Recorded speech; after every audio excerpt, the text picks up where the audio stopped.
Hello everyone.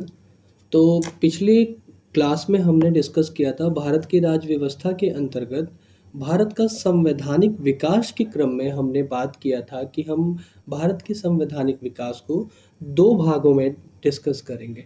पहले भाग में हमने डिस्कस किया 1773 के रेगुलेटिंग एक्ट से लेकर के 1853 के चार्टर एक्ट तक। इस भाग में हम बात करेंगे कि 1858 के पश्चात और 1947 के मध्य जो भारत का संवैधानिक विकास था वो किस प्रकार था। तो चलिए हम स्टार्ट करते हैं इस बारे में कि क्या क्या विकास हुए हैं। तो भारत शासन अधिनियम जो 1858 का है उसके द्वारा भारत का शासन ब्रिटिश ताज के अधीन कर दिया गया और गवर्नर जनरल के पदनाम को बदलकर भारत का वायसराय कर दिया गया। तो हमने पढ़ा कि जो 1773 के रेगुलेटिंग एक्ट के पश्चात जो बंगाल का गवर्नर था उसको गवर्नर जनरल ऑफ बंगाल कर दिया गया और 1833 के अधिनियम जो चार्टर एक्ट है उसके द्वारा भारत जो गवर्नर जनरल ऑफ बंगाल था उसको भारत का गवर्नर जनरल कर दिया जाता है। लेकिन 1857 के जो रिवोल्ट था, क्रांति थी, उसके पश्चात जो सत्ता थी वो प्रत्यक्ष तौर पर ब्रिटिश ताज के अधीन चला जाता है और कंपनी को इससे मुक्त कर दिया जाता है। चूंकि कंपनी जो थी व्यापारिक और राजनीतिक दोनों ही मामलों को साझा करती थी, लेकिन 1857 के क्रांति के पश्चात महारानी ने शासन को, सत्ता को अपने हाथों में ले लिया और गवर्नर जनरल के पदनाम को बदल करके वायसराय जैसे शब्द का प्रचलन आया हुआ और पहले जो गवर्नर जनरल के रूप में चयनित हुए उनका नाम था लॉर्ड कैनिंग। ठीक है, अब देखिए क्या होता है कि जो पहले आपने पढ़ा था पिछले वीडियो में कि गवर्नर जनरल जो था अपनी व्यापारिक और अपनी राजनीतिक मामलों को चलाने के लिए बोर्ड ऑफ कंट्रोल और बोर्ड ऑफ गवर्नर की स्थापना की थी। लेकिन इसमें क्या होता है, 1858 की जो हमारा भारत शासन अधिनियम है उसके द्वारा जो बोर्ड ऑफ कंट्रोल होता है और बोर्ड ऑफ डायरेक्टर जो होता है इसको समाप्त कर दिया जाता है। इस अधिनियम के द्वारा सेक्रेटरी ऑफ स्टेट यानी राज्य सचिव के पद का सृजन किया जाता है, जिसमें भारतीय प्रशासन पर संपूर्ण नियंत्रण की शक्ति को निहित कर दिया जाता है। ठीक है, भारत परिषद अधिनियम 1861 यानी इंडियन काउंसिल एक्ट ऑफ 1861, इसके द्वारा कानून बनाने की प्रक्रिया में भारतीय प्रतिनिधियों को शामिल करने की शुरुआत की गई। अर्थात भारतीयों का जो कानून निर्माण की प्रक्रिया में जो देखा जाता है, प्रतिनिधियों को जो शामिल करने की स्टार्टिंग देखी जाती है, तो 1861 के इंडियन काउंसिल एक्ट जो है ना वहाँ से देखनी जाती है, यहीं से शुरुआत होती है। ठीक है, तो इस अधिनियम द्वारा मद्रास एवं मुंबई की जो प्रेसिडेंसियों को पुनः विधायी शक्तियां देकर विकेंद्रीकरण की प्रक्रिया की शुरुआत की गई। हमने पढ़ा था कि गवर्नर जो कंपनी का शासन था उस दौरान केंद्रीयकरण की बात की गई। अर्थात भारत का जो गवर्नर जनरल जब बन जाता है लॉर्ड विलियम बेंटिक, तो उसके बाद जो कंपनी का जो विकेंद्रीकरण का कॉन्सेप्ट है वो केंद्रीकरण में बदल जाता है, उसके पास प्राइमरी पूरी पावर आ जाती है। लेकिन अब हम देख रहे हैं कि जो महारानी का शासन आया 1861 का जो इंडियन काउंसिल एक्ट है, इसमें हम देख रहे हैं कि डिसेंट्रलाइजेशन की प्रोसेस यहाँ से स्टार्ट हो गई है। इसने वायसराय को आपातकाल में परिषद की संस्तुति को के बिना अध्यादेश जारी किए करने की अधिकृति किया। मतलब जो वायसराय था उसको आपातकाल में ऑर्डिनेंस पावर दे दिया गया। ठीक है, अब देखिए अब क्या होता है, 1892 का इंडियन काउंसिल एक्ट आता है। तो हमने पढ़ा कि गवर्नमेंट ऑफ इंडिया एक्ट 1858, उसके बाद हमने पढ़ा इंडियन काउंसिल एक्ट ऑफ 1861। अब हम पढ़ रहे हैं इंडियन काउंसिल एक्ट ऑफ 1892, अर्थात भारत परिषद अधिनियम 1892 के माध्यम से केंद्रीय और प्रांतीय विधान परिषदों के अतिरिक्त सदस्यों की संख्या बढ़ा दी गई। मतलब जो केंद्र स्तर पर और प्रांतीय स्तरों पर विधान परिषदों में जो गैर सरकारी सदस्य थे उनकी संख्या में वृद्धि हुई। केंद्रीय विधान परिषद के सदस्य, भारतीय जो सदस्य थे, उनका वार्षिक बजट पर बहस करने की और सरकार से संबंधित प्रश्न को पूछने की अधिकार प्रदान की गई, परंतु मतदान का अधिकार नहीं दिया गया। देखिए यहाँ पे आपको देखने को मिलेगा, हमने बताया आपको कि जो इंडियन काउंसिल एक्ट ऑफ 1861 है, इसमें भारतीयों को शामिल किया गया।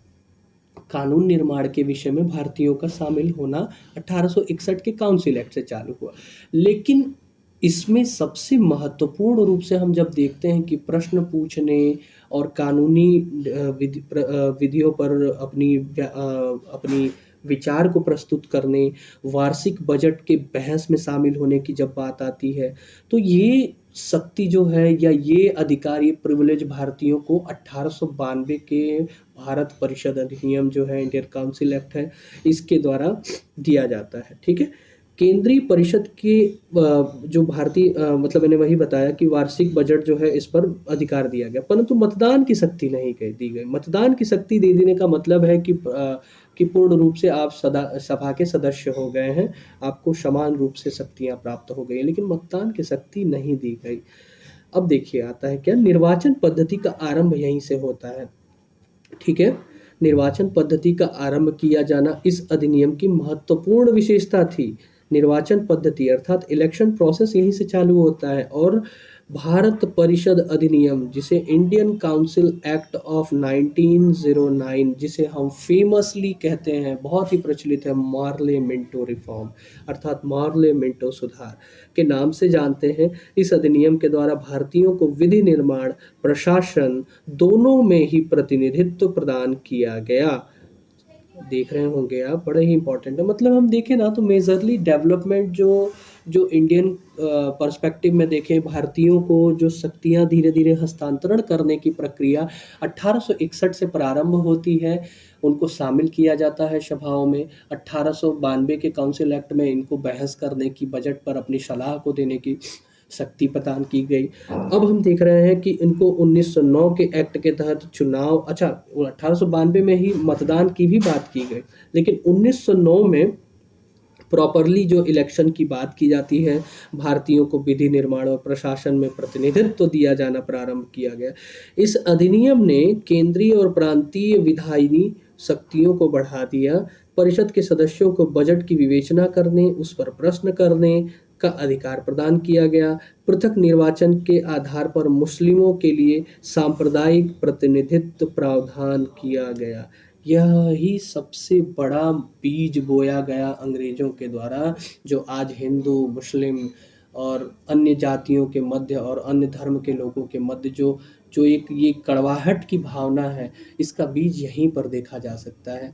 मुस्लिम और हिंदू, इनके लिए अलग ही इलेक्शन प्रोसेस, इलेक्टोरल प्रोसेस की व्यवस्था किया।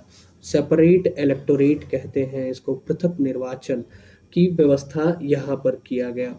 ठीक है, अब देखते हैं भारत शासन अधिनियम जो 1919 का है, Indian government of India act. ठीक है, 1919 का, जिसको फेमस नाम से जानते हैं मॉन्टेग्यू चेम्सफोर्ड रिफॉर्म या मॉन्टेग्यू चेम्सफोर्ड सुधार के नाम से जाना जाता है। इस अधिनियम के द्वारा पहली बार प्रत्यक्ष चुनाव प्रणाली अपनाई गई। सांप्रदायिक आधार पर निर्वाचन प्रणाली का विस्तार करते हुए इसे सिख, ईसाई, भारतीय, आंग्ल भारतीयों के लिए यूरोपियों पर लागू किया गया।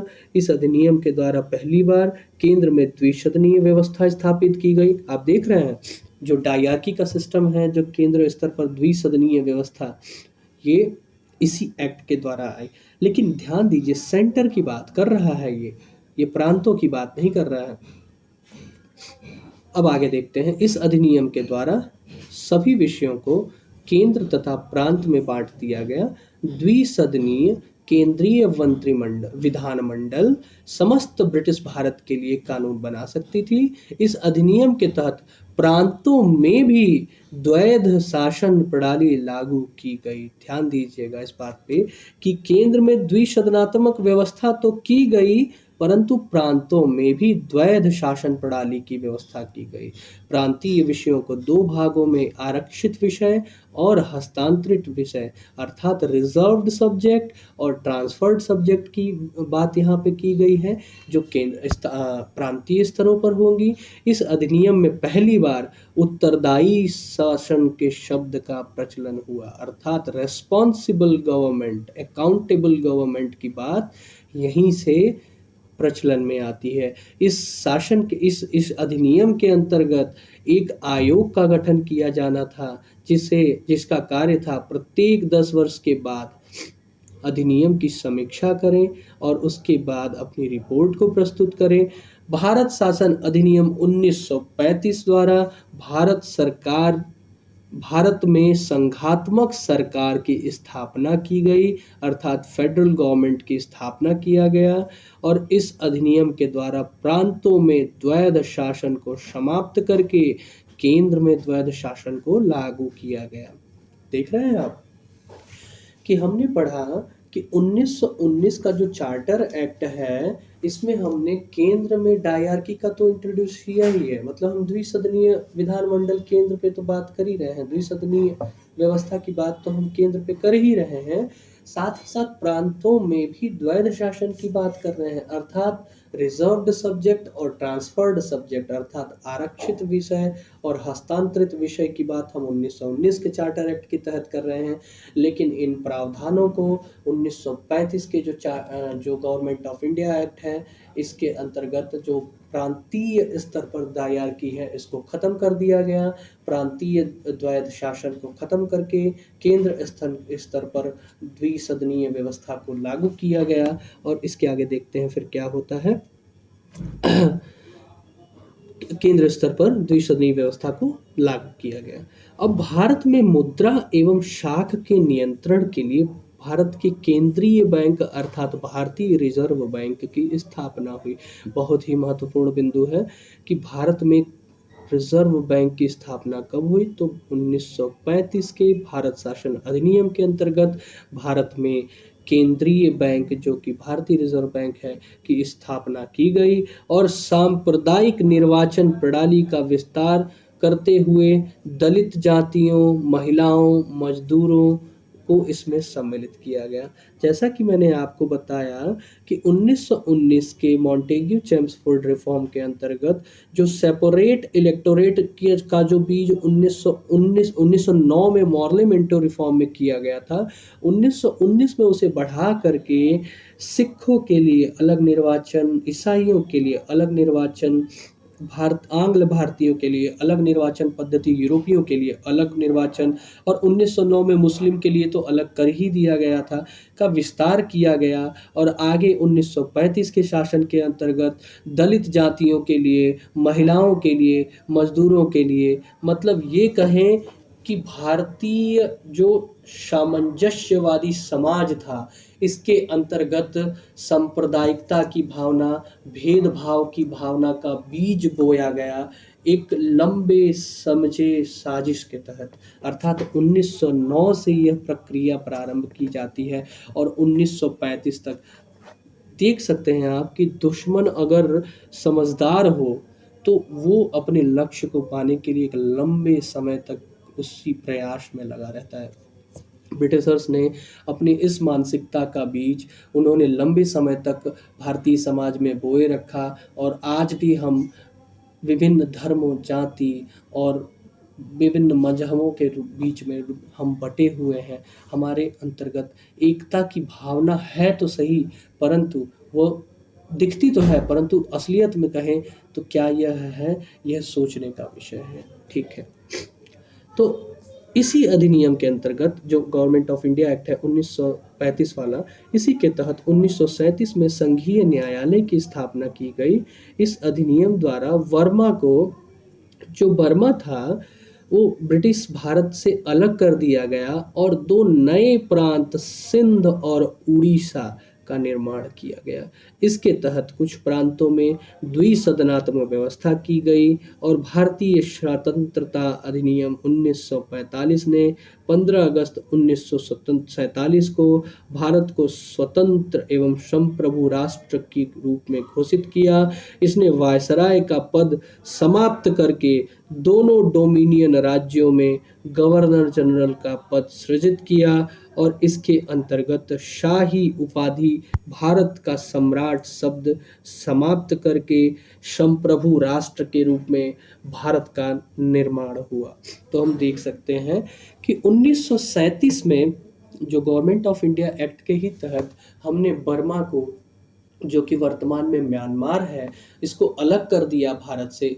हमने नहीं, ब्रिटिशर्स ने इसको अलग कर दिया और सिंध और उड़ीसा जैसे नए प्रांतों का उद्भव किया, मतलब उन्हें बांटा, अलग किया और उनका निर्माण हुआ। और इसके साथ ही कुछ प्रांतों में द्विसदनात्मक व्यवस्था की गई और 1947 के स्वतंत्रता अधिनियम के अंतर्गत भारत 15 अगस्त 1947 को आज़ाद हुआ, संप्रभु राष्ट्र बना और भारत और पाकिस्तान दोनों ही देशों के लिए एक अलग अलग गवर्नर जनरल का पद सृजित किया गया और भारत जो है शाही उपाधि भारत के सम्राट जैसे शब्द से मुक्त होकर के एक संप्रभु राष्ट्र के रूप में निर्मित हुआ। तो हमने दो भागों में भारत की स्वतंत्रता आंदोलन और संवैधानिक विकास के क्रम को डिस्कस किया। आशा करता हूँ आपको अच्छा लगा होगा। Thank you so much.